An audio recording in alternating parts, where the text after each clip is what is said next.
આજની આપણી આ મંગલમય જ્ઞાન સભા અને તેમાં આજે ગોવિંદભાઈના બાપુની પુણ્યતિથિ નિમિત્તે ઘણા વર્ષોથી અહીંયા ભજન સત્સંગ ચાલુ હોય છે. તો ગામના દરેક ધર્મ પ્રેમી ભાઈઓને ભજનની અંદર સાંભળવા માટે ભાવનું આમંત્રણ આપવામાં આવે છે. પધારો.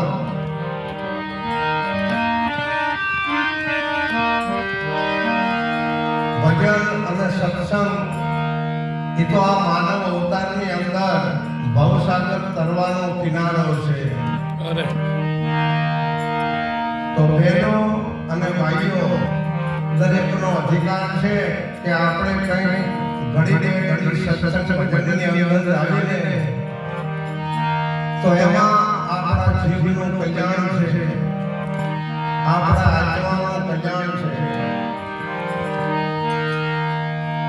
ઘણા ઠેકાણે હરિકથા હોય, ભાગવત કથા હોય, સત્સંગ કથા હોય, રામદેવ પીર આખ્યાન હોય કે રામદેવ પીર કથા હોય, જેની અંદર આપણે શ્રવણ કરીએ એટલે સાંભળવાની વાત છે.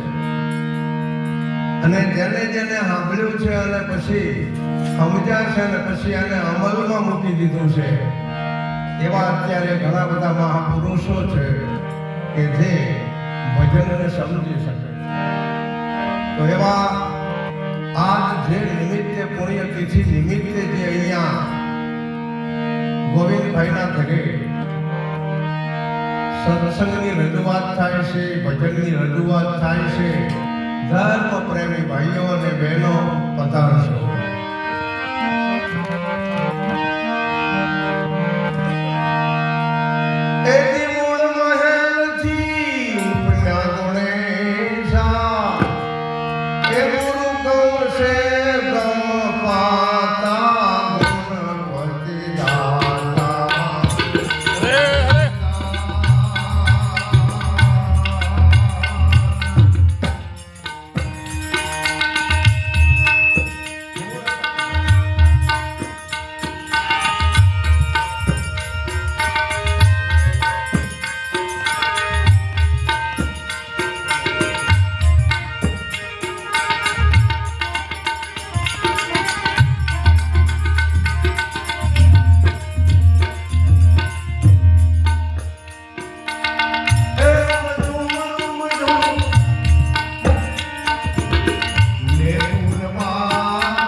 ભજનાનું ખડિયો વાવ કોઈ